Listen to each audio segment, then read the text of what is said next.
பொதுவாக நம்ம சின்னதாக இருக்கும் பொழுது ஹூ இஸ் த ஹீரோனா my father is my first hero, அப்படிதான் எல்லாரோட வாழ்க்கையும் ஸ்டார்ட் ஆகுது. அந்த பிள்ளைகள் வளர்றாங்கன்னு வைங்க, அம்மா என்னம்மா ரொம்ப பேசுறாரு அவரு, அது வயசு. அதுக்கு பிறகு வேணாமா நம்ம ரூட்ல வரக்கூடாதுன்னு சொல்லுங்க. அதுக்கு அடுத்து மூணாவது ரொம்ப முக்கியமானது, மா எப்படிமா வாழ்ந்த இந்த மனுஷனோட. நாலாவது ஐயோ ஒண்ணு நான் இருக்கணும், அந்த ஆளு நோட்டீஸ் பாயிண்ட், அந்த ஆள் இருக்கணும். ரைட். கடைசியில அந்த ஏஜ் ஆகும் பொழுது,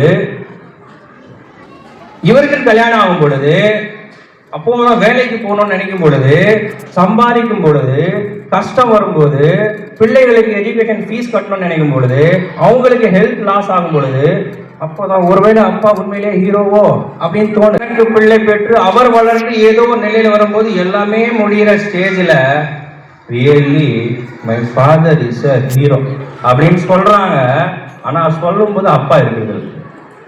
இப்போ 5 இயர்ஸ்ல இஸ் மை ஹீரோன்னு சொல்லும் போது அப்பாவுக்கு அது புரியல. 55 இயர்ஸ்ல அப்பா தான் ஹீரோன்னு சொல்லும் போது அப்பா இருக்கிறது இல்லை. அப்புறம் போட்டோ கிட்ட நின்று அழுறது, இதே தான் நம்முடைய ஃபிளாஷ். தயவு செய்து உங்கள் தந்தையுடைய கனவினை புரிந்து கொள்ளுங்கள், அவருடைய உழைப்பினை நீங்கள் புரிந்து கொள்ளுங்கள்.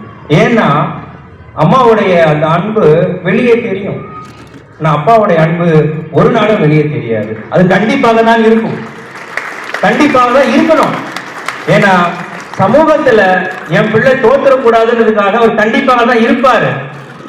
அதை நீங்க கண்டிப்பா பிடிச்சிங்க. எங்க அப்பா எப்படி இருந்தாலும் ஹீரோ தான். அவங்களுக்காக, அவங்களோட ட்ரீம்ஸ்க்காக ஃபுல்ஃபில் பண்ணணுன்ற அந்த வெறியோட நீங்க ஓடணும்.